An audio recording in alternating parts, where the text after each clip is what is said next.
Blog में आप सभी का स्वागत है। तो आज है माघ की गणेश चौथ, जो हर महिला करती है। आप लोग तो जानते होंगे कि बिहार में ये होता है बहुत धूमधाम से, और हमारे घर भी होता है। ऐसे तो हमारे मायके में भी होता है, और हम मायके से ही करते आ रहे हैं। हम कभी बीच में छोड़े नहीं, क्योंकि हमारे मायके में हमारे बड़े पिताजी उसी दिन मतलब पैदा हुए थे, उसी दिन से गणेश चौथ शुरू हो गया था। तो हमारे घर में सब बड़े से छोटे तक सब करते थे, तो हम भी करते थे। उस समय मैं कुमार थी। फिर जब मैं ससुराल आई तो यहाँ लोग करते हैं यूपी में कि जिसका बेटा होता है वही गणेश चौथ करता है। तो हमें तो कुछ समझ में नहीं आया। जब शादी होके आए तो सब करते थे, तो मैं करते रह गई, हम छोड़ी ही नहीं। फिर एक साल के बाद मेरा बेटा हुआ, तो फिर उसके बाद बेटी भी भगवान दे दिए, दोनों बच्चे दे दिए। हम खाली भगवान से यही कहेंगे कि हे भगवान, हमारे बच्चों पे अपना कृपा बनाए रखना, उसको हर संकट से बचाना। तो आज मेरा निर्जला व्रत है, और मैं दिन भर निर्जला व्रत रखूँगी, और शाम को गणेश जी के पूजा करके, और मुहूर्त में उनका मुहूर्त होता है, जब तक चंदा मामा नहीं उगेंगे तब तक कोई पानी नहीं पी सकता है। चंदा मामा को अर्घ दे के ही पानी पी सकते हैं। तो जब तक चंदा मामा उगेंगे, करीब 9-10 बजे चंदा मामा उगते हैं। आजकल तो ठंडी इतनी है, बादल लगाया है, कोहरा है, तो समझिए कि 10-11 तो बजना ही बजना है। बहुत देर से मतलब दिखाई देते हैं, जब ऊपर आ जाते हैं तब उतना 10-11 बजे तक इंतज़ार करते हैं, फिर अर्घ देते हैं, तब जाके पानी पीते। पिछले साल तो बेटवा था नहीं, और इस साल कॉलेज में था, और इस साल घर पे है। तो और भी अच्छा लग रहा है कि चलो भाई, कम से कम जिसके लिए बेटवा बेटिया दोनों बच्चे रहते हैं पास में, तो अच्छा लगता है। तो कौन कौन व्रत किए हो वो कमेंट बॉक्स में बताना। और हमारा अभी शाम का पूजा होगा, अभी तो फिलहाल इसी तरह व्रत रखे हैं। तो मैं इतना तैयार हुई, आप लोग सोच रहे होंगे, इसलिए कि मैं रील बना रही थी। हम तैयार होके, वो भी काम आपको कंटिन्यू पूरा करना है, तो करना है। तो प्लीज़ आप लोग ढेर सारा भर भर के प्यार दीजिए मेरे ब्लॉग को, और पूरे ब्लॉग में बने रहिएगा। शाम का पूजा मैं दिखाऊंगी, तो बहुत अच्छा लगेगा देखने में भी, और कुछ सीखने को भी मिलेगा। तो इसीलिए मैं इतना तैयार हूँ, क्योंकि रील बना रही थी। मेरा बाल भी खुला है, आज बाल धो के नहाई हूँ, क्योंकि कल भी नहाई थी बाल धो के। तो थोड़ा सा गीला गीला है, तो हम सोचे कि थोड़ा सा सूख जाएगा, आप लोग से थोड़ा सा बात भी हो जाएगी। और क्या सुधीरा रही। और अभी तो सबका खाना बहुत टाइम हो गया है, खाना पीना तो हो ही गया होगा आप लोग को। और एक बात मैं कहना चाहती हूँ, इतना सारे कमेंट इतना अच्छा लग रहा है ना, हमको लग रहा है कि अब मैं मतलब क्या बताऊँ, एकदम दिल से थैंक यू आप सभी को इतना कमेंट करने के लिए। तो इसी तरह आप लोग मेरे पूरे ब्लॉग में बने रहिएगा, और ढेर सारा प्यार देते रहिएगा। और जब पूजा करेंगे तो मैं दिखाऊंगी, तो पूरे ब्लॉग में बने रहिएगा। और अगर जाएंगे तो जाने से पहले लाइक शेयर सब्सक्राइब जरूर करके जाना। ओके, तो अब शाम की इंतजार। तो गाइज हम तैयार हो गए हैं, आप लोग देख सकते हो मेरा लुक नहीं दिख रहा है। और मैं जा रही हूँ अब पूजा करने, क्योंकि अभी 8:30 होने वाला है, तो 9-10 बजे तक चंदा मामा उगेंगे। सबसे पहले तो सारा फल धोई, फिर एक थाली में सारा फल को रखी, पान सुपारी और वस्त्र लड्डू, जो सामान गणेश जी को चढ़ता है सब मैं निकाल के रखी। फिर घी बत्ती की, फिर कलश सजाई। तो सबसे पहले मैं सोची कि दिया जला दूँ कलश पे।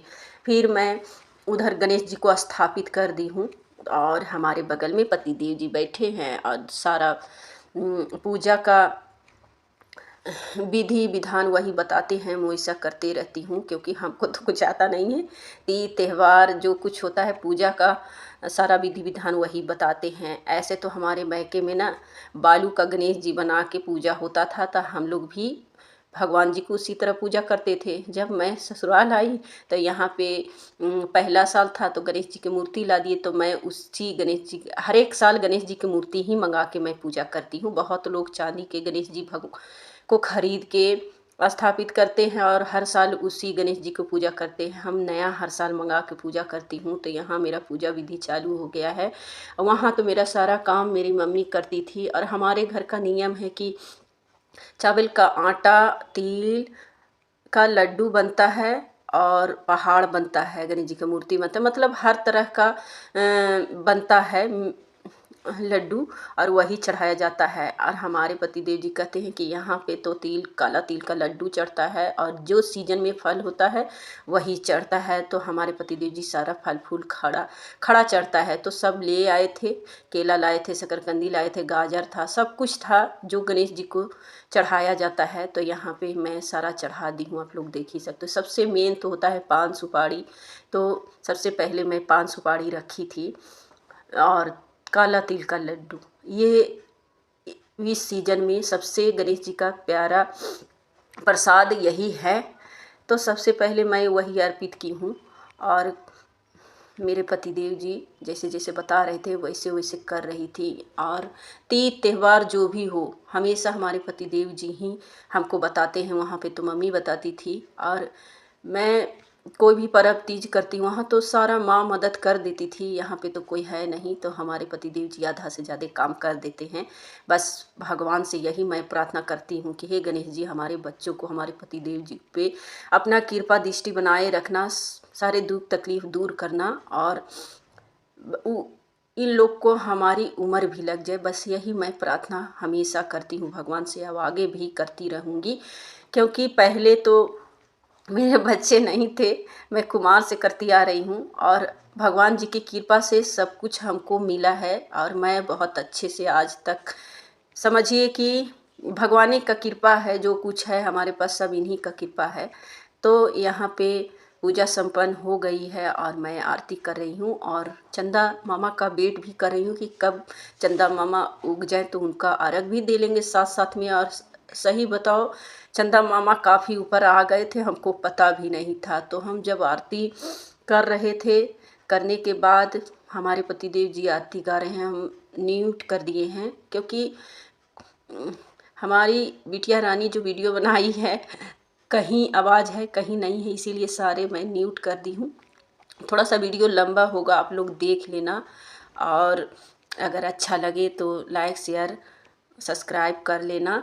और बहुत कुछ सीखने को मिलेगा, हर कुछ ना कुछ ऐसा होता है जो एक सीख दे के जाती है। तो हमको जितना विधि विधान पूजा आता है मैं सब आपको बताई हूँ। अगर वीडियो अच्छा लगे तो एक इसमें ऑयल ज़रूर दे देना। और हमारे पति देव जी ना बोल रहे हैं कि थोड़ा सा झुक जाओ, यहाँ पे आरती भी हो चुकी है। अब मैं गणेश जी से अपने जितने अंदर का बात है वो बता रही हूँ, और आशीर्वाद ले रही हूँ कि हे प्रभु, आप मेरे बच्चों, आप हमारे पतिदेव जी, हमारे घर गृहस्थी पे अपना कृपा बनाए रखना। और फिर पतिदेव जी बताए कि चंदा मामा उग गए हैं, चलो।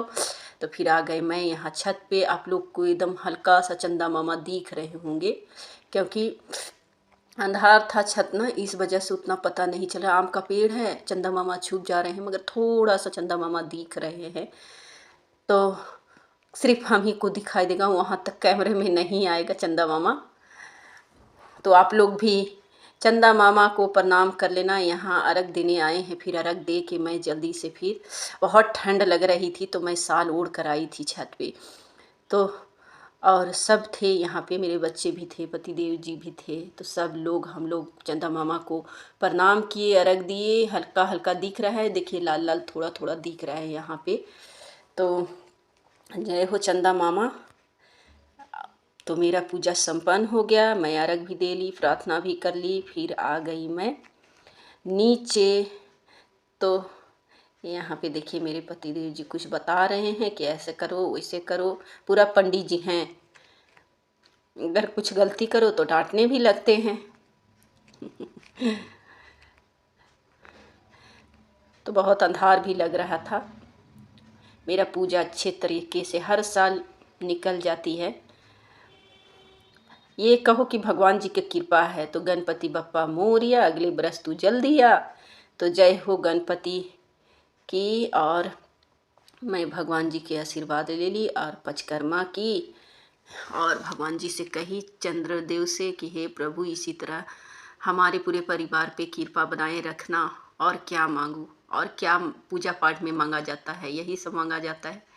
तो जितना होता है मैं उतना विधि विधान करती हूँ। अगर गलत सही हो तो कमेंट बॉक्स में ज़रूर बताना। और प्रेम से ज़रूर लिखना। ओम गणेशाय नमो नमः, ओम गणेशाय नमो नमः, ओम गणेशाय नमो नमः, ओम गणेशाय नमो नमः।